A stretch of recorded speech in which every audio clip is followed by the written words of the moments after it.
ಬಯಸ್ತಾಳೆ. ನಾನು ಕೈ ಹಿಡಿದ ಗಂಟ ಸುಖವಾಗಿರ್ಬೇಕು. ನನ್ನ ಹಣೆಯಲ್ಲಿರುವ ಕುಂಕುಮ ಯಾವತ್ತೂ ಅಳಿಸ್ಬೇಕು.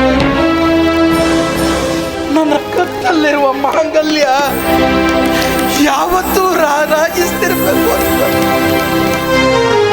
ಮುಡಿಯಲ್ಲಿರುವ ಹೂವು ಯಾವತ್ತೂ ಬಾಡದೆ ಇರಬೇಕು. ನಿನ್ನ ಜೀವನದಲ್ಲಿ ಪ್ರವೇಶ ಮಾಡಿ ನಿನಗೆ ಯಾವ ಸುಖನೂ ಕೊಡೋದಕ್ಕೆ ನನ್ನಿಂದ ಆಗಲಿಲ್ಲ.